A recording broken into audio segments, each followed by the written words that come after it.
conversar el día de hoy. Le agradezco los minutos. Sé que está en el Congreso, hay sesiones en Lima.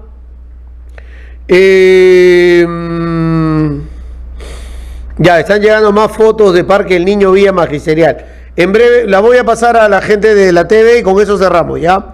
Para confirmar, y vamos a ir con Richard al cierre. Pero el congresista Tello está presentando algunos proyectos de ley que tienen que ver con el tema salarial de los maestros.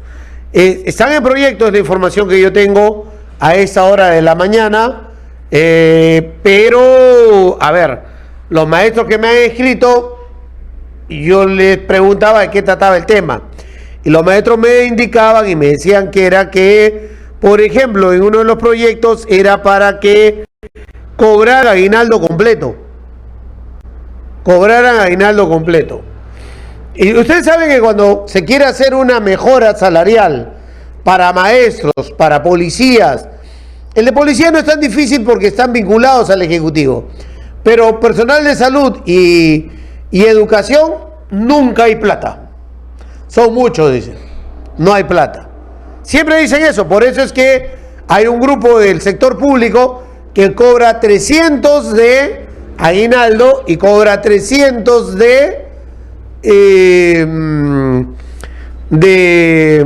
gratificación, ¿no? De Navidad y de fiestas. 300 soles nada más es lo que cobra. Eso lo sabe el congresista Tello porque es profesor.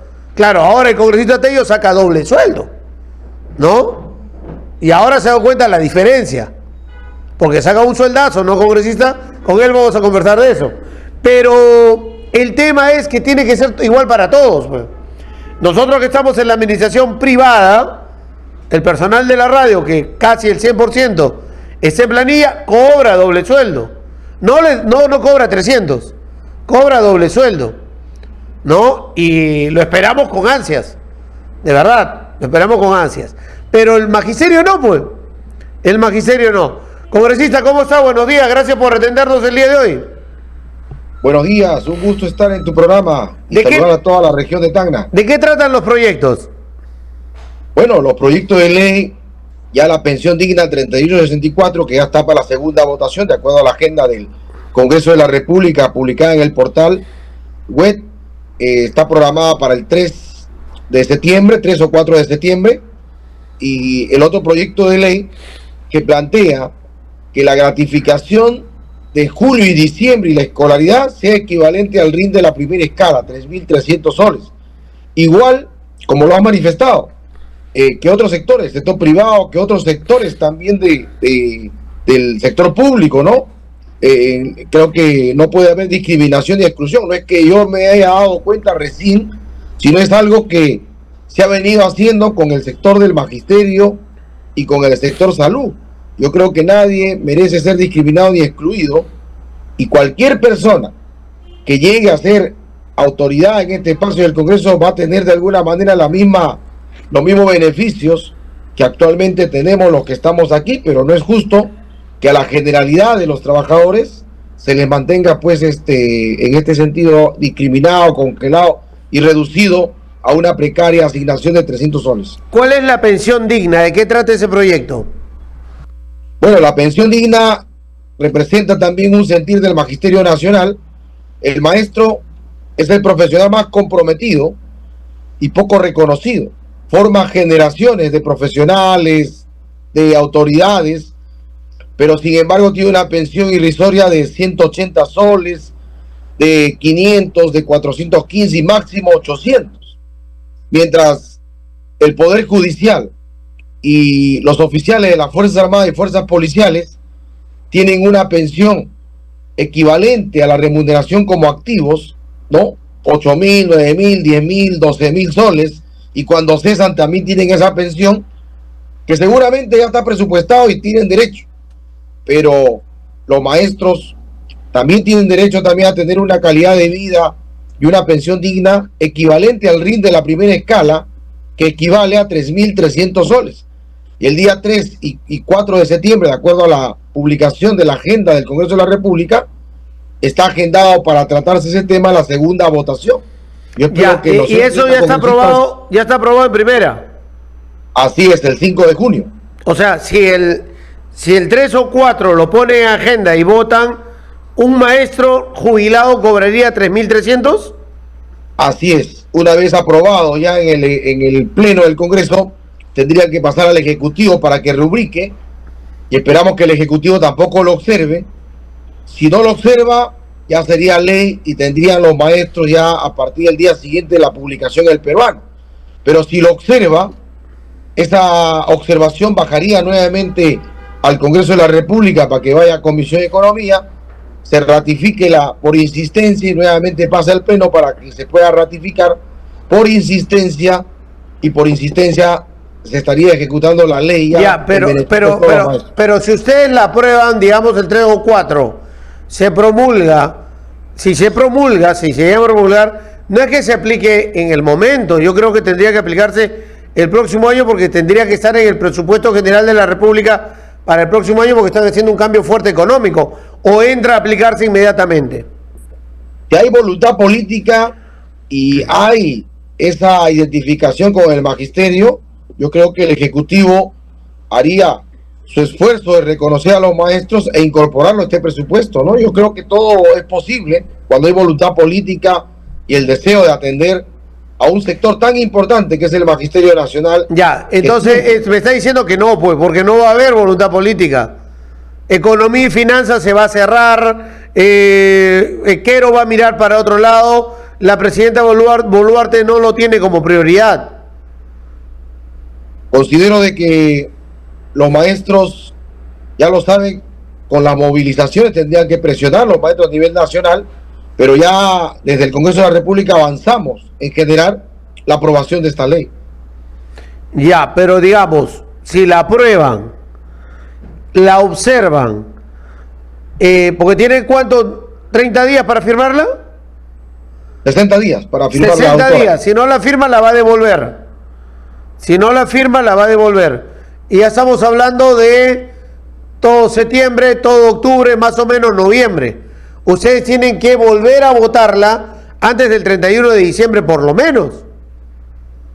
Claro, bueno, si ya lo observa, se ve claramente que no hay voluntad para atender, y eso va a prolongar, ¿no? Ya no entraría para el presupuesto general del 2026, que se aprueba el 30 de noviembre.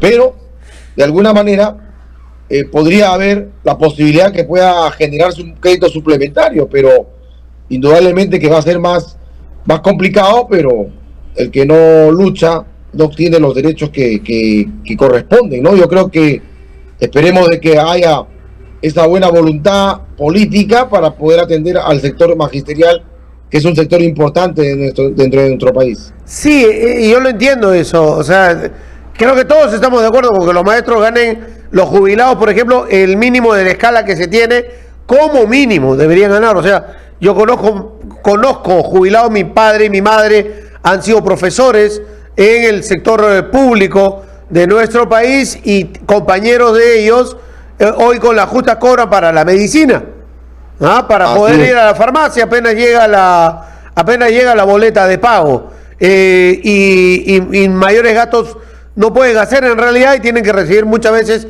el apoyo de sus hijos porque las pensiones son minúsculas, son muy bajas y no llegan a tener un sueldo digno. Totalmente de acuerdo con lo que usted dice, pero siempre la política económica liberal y esa política económica que actualmente tenemos no hace de que haya un sueldo justo para el magisterio, pero sí despilfarra dinero en otras cosas. Así es. Hay exoneraciones que se acaban de aprobar, una ampliación de 30 años más para exonerar a las agroindustrias, a la agroindustria en el sector de agricultura, que esta exoneración anual estaría demandando 3.000 millones que dejaría de percibir el Estado. El día de hoy hemos visto digamos, un portal en la cual vemos ahí que aproximadamente el Estado deja de percibir más de 260.000 millones de soles anuales, ¿no? Es un portal del Ministerio de Economías, y eso genera de que haya desatención en sectores importantes como salud, educación, agricultura, y cómo hay dinero para exonerar impuestos a las grandes empresas, ¿no? Ya, pero el tema más allá de todo eso es que el Estado capta, pero reparte mal. Así es. O sea, yo escucho muchas veces, incluso que se habla de una nueva constitución, pero el modelo, más que más, se puede hacer correcciones, ha funcionado, porque se ha captado muchos recursos, mucho dinero. El problema es que no se ha distribuido bien. No se ha llegado a las zonas que deberían haber llegado, a los sectores donde se debería haber potenciado. Si yo tengo plata y tengo dinero, salud, educación, tienen que ser pilares del Estado para invertir. Así es.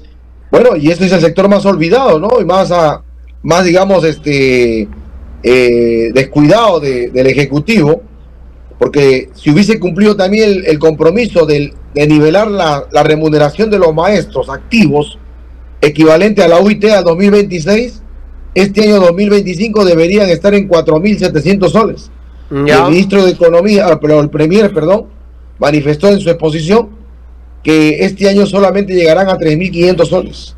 Indudablemente hay una desatención contra el magisterio, no solamente con los maestros, sino con las instituciones educativas, con la parte tecnológica y con los estudiantes, ¿no? Vemos los colegios que se caen en pleno centro de las ciudades de las regiones.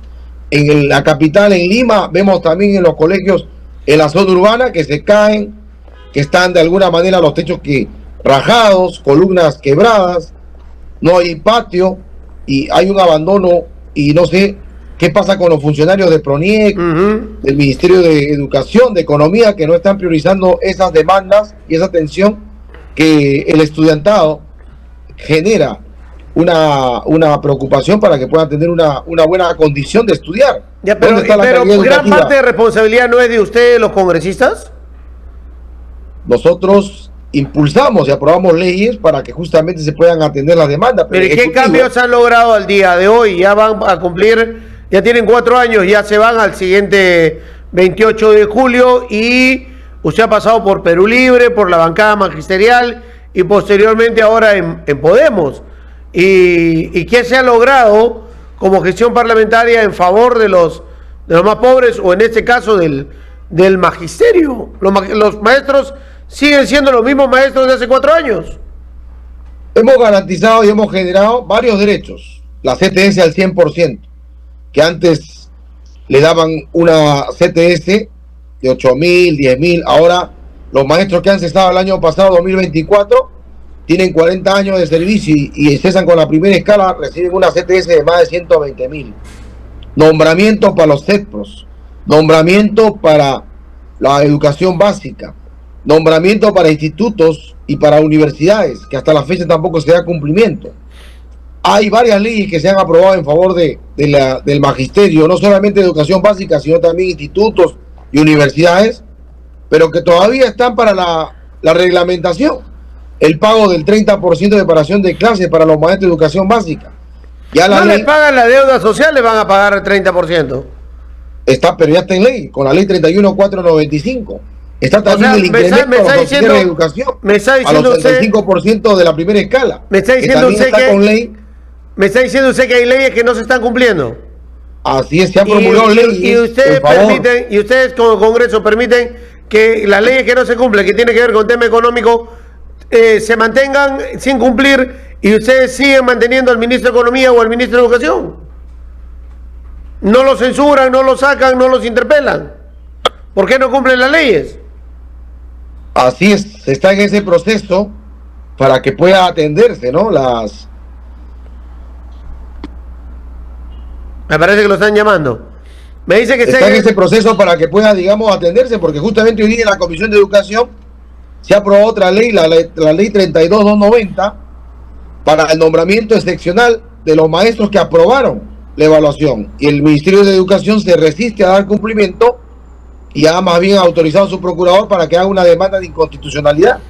O sea, prácticamente hay un desacato a las leyes que están aprobadas. Pero se da cuenta que no tienen sensibilidad por los que menos tienen, y no hay un reflejo de parte de las altas autoridades. O sea, por ejemplo, un nombramiento para maestros que aprobaron. Supongo que ahí había un grupo que sí logró nombramiento con nota aprobatoria y los primeros lugares. Y ustedes buscan que los que llegaron a aprobar también tengan un nombramiento. No hay plaza, seguramente hay que generarla y hay necesidad de maestros, pero no generan la plaza porque no le han destinado un presupuesto para generar esas plazas. Eso es lo que No, sucede. falso. Pero tengo congresistas que cobran como 50,000. Tengo ministros, la presidenta se sube el sueldo, dice que vamos a vivir con 10 soles. Y están presupuestando subirle dinero al Congreso de la República para Senado y diputados. Se tiran una millonada en plata para Canal 7. ¿Qué pasa en ese país? Indudablemente es para indignarse, pero es falso lo que ha manifestado, porque en el concurso de nombramiento de 2022-2024, el Ministerio de Educación publicó 105,000 plazas, modificó 98,000 plazas y adjudicó solo 65,000 plazas. Quedaban 33,000 plazas libres, vacantes, y 24,000 maestros que aprobaron las 2 evaluaciones dentro del programa del mismo Ministerio de Educación. O sea, acá nos está pidiendo una ampliación de presupuesto. La recortaron. Una nueva evaluación. ¿La recortaron o qué? Están ahí las plazas y están también los profesores que han aprobado las 2 evaluaciones que el mismo ministerio en su cronograma lo ha establecido. O sea, no se está acá pidiendo un adicional de una ampliación de presupuesto, nada de ello, sino se ha tenido que hacer una ley para que se dé cumplimiento al propio cronograma del Ministerio de Educación, que ha incluso publicado la cantidad de plazas que tiene. Ya, pero yo no le afirmé algo, por si acaso, porque usted dice que es falso lo que yo digo. Yo le dije, supongo que es esto, más o menos intuyendo de qué trataba, para que usted me explique, no para que me diga que es falso lo que digo. Bueno, la corrección, indudablemente, rectificando ese interrogante que no puede quedar vacía, ¿no? Y aclarando también que hay plazas, o sea, no se está pidiendo acá una ampliación de presupuesto, ni tampoco se está pidiendo que se generen nuevas plazas. Entonces, las plazas existen y de las que oficialmente el ministerio lo ha publicado. Ya, y ahora lo que piensan, lo que están buscando es que el aguinaldo sea sueldo completo. Le corresponde a los profesores por ley. La ley dice que debe ser una remuneración completa. Y indudablemente no se está cumpliendo, solamente le dan prácticamente un bono de 300 soles, que muchos sectores públicos tienen una remuneración completa por las gratificaciones de julio y diciembre y escolaridad. ¿Por qué al sector educación lo tienen así marginado? Lo tienen discriminado y excluido de también ser beneficiario de esa, digamos, remuneración completa. Bueno, un congresista debería cobrar 300, ¿no? Bueno, ya si así lo establece la ley y el Congreso de la República, creo que no habría inconveniente, ¿no? No, es mucha plata la que ganan. ¿No cree que la gente se indigna también por eso? Bueno, no solamente en el Congreso, sino también en el sector público. Mira, hay... Sí, pero hablemos del Congreso, pues. Es que tampoco podemos... O sea, se dan bonos para los trabajadores, se dan bonos para los trabajadores, se dan premios de productividad. O sea, hay que predicar con el ejemplo. El BCR ganan 70,000 soles, la Contraloría 60,000, los ministros, los funcionarios de diferentes instituciones 70,000. Yo he presentado un proyecto de ley que planteo que la remuneración de un funcionario público debe ser equivalente o menos de la remuneración de la presidenta. Y obviamente está en la Comisión Constitución, no, seguramente sacando ronchas que no lo ponen a debate. Y bueno, esperamos de que ya en esta legislatura lo pongan en debate y la remuneración de todos los funcionarios de todo el país no sea mayor a la remuneración que tiene la presidenta de la República, ¿no? Porque indudablemente que hay remuneraciones que sobresalen, como usted lo manifiesta, más de 50,000 soles. Claro, o sea, ustedes tienen un sueldo, tienen otro gasto de representación, tienen la semana de representación, tienen 2 aguinaldos, tienen escolaridad. Es mucha plata comparado para lo que gana un ciudadano de a pie. Indudablemente, ¿no? Pero hay que regularizar y creo que necesita una reforma. Por eso yo le digo, ¿sabe qué? Por eso le digo, el modelo en cierta medida ha funcionado, el de la política económica neoliberal que se hizo, se privatizó, se captó dinero, recursos. Hoy incluso la minería está dando recursos, la agroexportación está dando recursos, le dan subvenciones, etcétera, etcétera. De todo lo que pueda captar comparado con otros países de Latinoamérica, la moneda sólida, todo lo demás. El problema es cómo redistribuyen esa ganancia. Cómo llega a más gente en sueldos, maestros, personal de salud, hospitales, colegios, vías de comunicación, mejorarle la vida a la gente. acaba de regresar. ¿Qué ejemplo podemos darle a la gente? Con De Martini regresando a Palacio de Gobierno, alguien investigado por las trafas de Caliwarma, donde robaban la comida de los niños en el Perú. O sea, eran delincuentes con la comida, con las conservas de nuestros hijos, donde te daban carne de burro y carne malograda para los niños, y el tipo está investigado en la fiscalía, se ha muerto el dueño o han matado al dueño de la empresa, y al tipo le da trabajo en Palacio de Gobierno. Bueno, eso se condena que haya habido alimentos de mal estado para los niños, que es justamente intoxicado, pero ya también es una responsabilidad de parte de la presidenta. Pero roban hasta con los niños. Indudablemente, se condena con los más pobres. La exposición pues, de los niños a tener comida y a tener conservas en mal estado, ¿no? Pero ya será responsabilidad de la presidenta las decisiones que están tomando al respecto. Pero ¿no? también de ustedes, porque ustedes tienen función de fiscalizar. Nosotros cumplimos con nuestras funciones, allá también los congresistas que votan pues de alguna manera en contra y en algunos casos se hacen de la vista gorda sobre estos problemas. Alguien que mínimamente, De Martini, alguien que mínimamente en este momento tiene responsabilidad política de lo que ha pasado. Después se verá la responsabilidad jurídica, si es que estuvo metido, comprometido en las subastas, en las licitaciones, en la entrega de los contratos, etcétera. Pero responsabilidad política tiene, se lo jalan a Palacio de Gobierno. Pero ¿quién es el responsable del Palacio de Gobierno de jalarlo? Todos los políticos, que nadie reclama. Indudablemente se hacen las observaciones a nivel de mi bancada, también indudablemente ha sentado una posición también al respecto, ¿no? ¿Qué es lo que dicen? Indudablemente que hay cuestionamientos que la presidenta deberá asumir en su momento. Bien. Congresista, ¿cuándo ven ese tema del RIN de 330 para gratificación? De acuerdo a la agenda que se ha publicado en el portal del Congreso de la República, está expresado para el día 3 de septiembre. De acuerdo a la agenda, es decir, mañana miércoles. Va a haber sesión mañana miércoles y el día jueves 4 también, ¿no? Y de acuerdo a esa agenda publicada oficialmente en el portal del Congreso, está agendado ahí la programación de la segunda votación que va a tener que llevarse a cabo en el Congreso de la República. ¿Podemos es aliado del gobierno? No, lo ha demostrado en varias posiciones que ha planteado el Ejecutivo, ¿no? ¿Quiénes son aliados del gobierno en el Congreso? Bueno, yo creo que aquellas bancadas que están abiertamente dando su respaldo, ¿Lo cuáles? Bueno, creo que hemos visto ahí las bancadas de Fuerza Popular, de Alianza para el Progreso y otras bancadas más, ¿no? ¿Sus amigos los Cerrón? También están de alguna manera bien sentaditos en la mesa directiva. Claro, bueno, ya creo que la opinión pública ha visto quienes están respaldando, ¿no? ¿Ustedes proponen el retiro de la AFP? Sí, el séptimo retiro de la AFP para que la población pueda disponer de su economía y pueda también reactivar su economía. Ojo que es nuestra plata. Claro, es plata de todos los trabajadores. Esa es plata de los trabajadores, que los trabajadores lo dispongan. ¿Y qué comisiones tiene este periodo parlamentario? Bueno, el que yo estoy asumiendo, estoy en la Comisión de Economía, Educación, Trabajo, Justicia y Ciencia, ¿no?